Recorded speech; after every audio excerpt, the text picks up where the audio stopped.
Hey, hello everyone. Hi, this is Kevin from investbangkokproperty.com.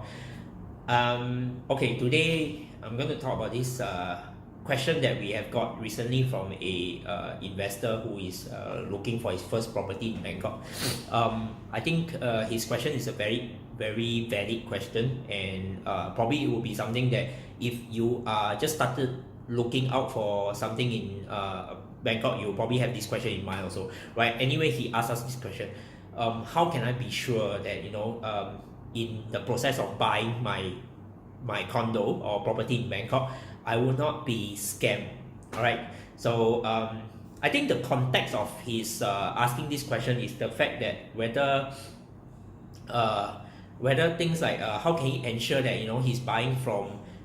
he's really buying from a reputable developer. How can he ensure that what he's buying is real? How can he be sure that the monies that he has to pay will end up in the hands of the right party, right? So I think there are probably a few angles of looking at these things. Probably I come with 4 points that I think you should take note of, right? So number one is as much as possible when it comes to investing in a condo in Bangkok, choose to own the property outright.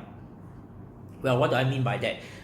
Because we are aware that sometimes there are some investment companies out there who offer you certain investment schemes, right? By paying maybe 10 grand or 50 grand, you actually own a share in a company, and that company in returns buy into hotels or commercial properties or residential properties in Bangkok, then rent them out or sell them for profit. And then at some point in time, once they make money, you as a shareholder of the company, you will get some form of returns, right? I'm not saying that it's something that you really shouldn't do. I mean it's entirely up to you as a individual to make your own investment decision whether this is something right for you, right? But what I would say is that when you buy into companies like this, you lose the element of control, right? Basically the entire running of the company is up to the executive team that sold you this investment scheme. You do not really have any say over what they do, and there isn't a clear exit strategy most of the time, right? Because it's shares that you're selling, so you can't really put it on a property portal and sell it on open market. Versus really owning a property outright, you have the title deed to yourself. When the time comes you want to sell, you just sell it. When you want to rent it out or how you want to rent it out, the entire decision is up to you. Of course, the thing that attracts people to such investment scheme is the fact that most of the time they allow you to invest in bite-size amount, like maybe just 50 grand, versus buying a entire condo will probably set you back about at least 150,000 to 200,000 Sing dollars upwards.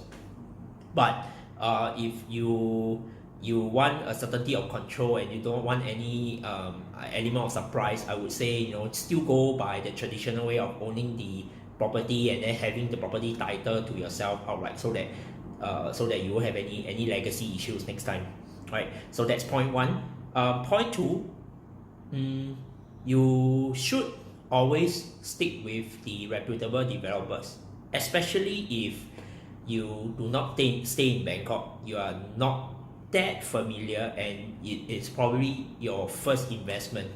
Why do I say that? If just by looking at the big developers, the listed ones, you already have quite a number of them. Like for example, you have AB Car, you have Sansiri, you have Nanda, you have Noble, so on and so forth. And then for each of these developers, at any point in time, they will have several projects on offer. And I dare say most of the time they will have certain land banks that are in pretty good location. It's just a matter of price.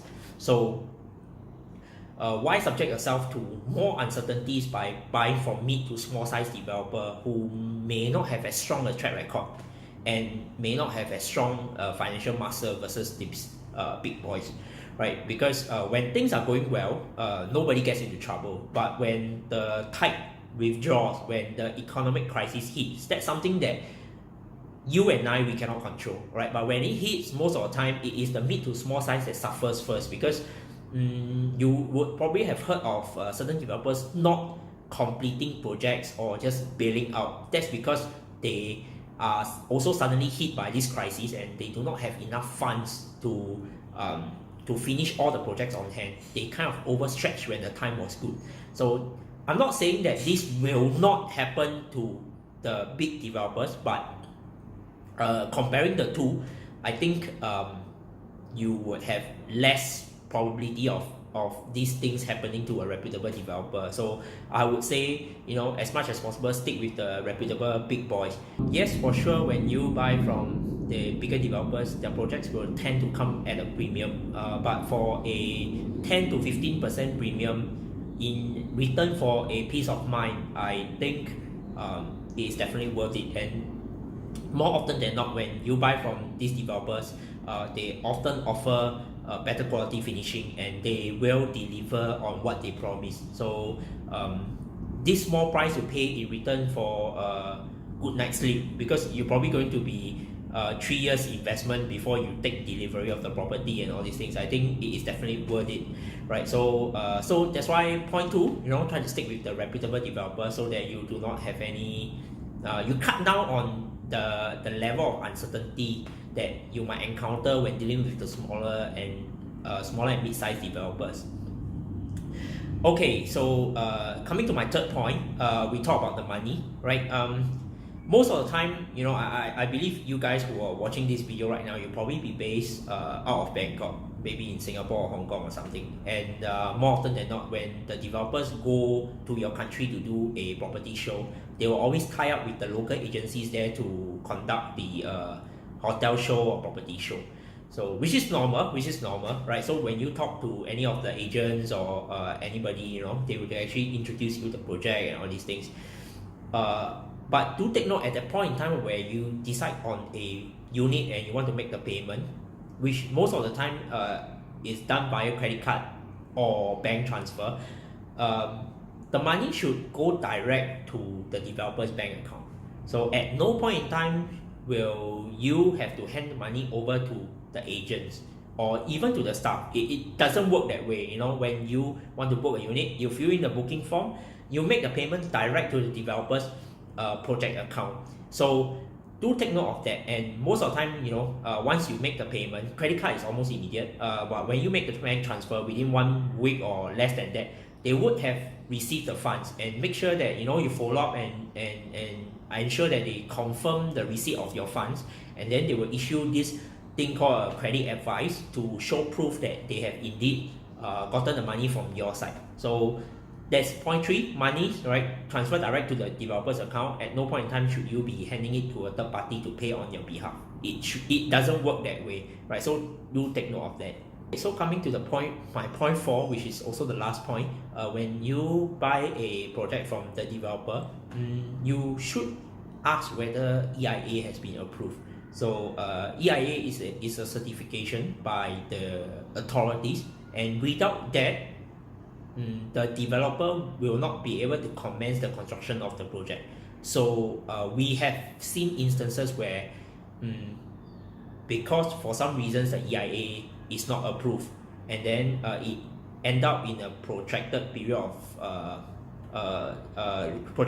whereby the developer actually have issues getting the EIA. So that means what has been promised beforehand, say for example from today till delivery is 3 years, but because that was assuming that they will start the construction on time, but because they couldn't get the EIA, so they can't start the construction on time, everything will be delayed.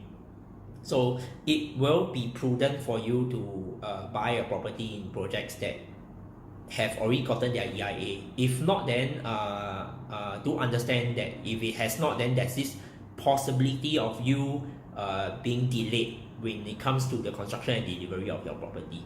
So so these are the 4 points that I would like to share with you to take note of, so that you will have a more smoother investment journey going into the Bangkok property market, right? So anyway, if you like this video, please smash the like button, and if you love this video, please do subscribe to our YouTube channel so that we can always update you on our new upcoming information or videos or anything, right? And if you have any specific questions that you have for us, you can leave it in the comments below. or you can visit our website www.investbangkokproperty.com, where you actually find myself and Daryl's contact details. I'll leave the link to the website in the description below as well. So yep, that's it for our Ask Us Anything Tuesday, and I will see you at the next video. See you, bye bye.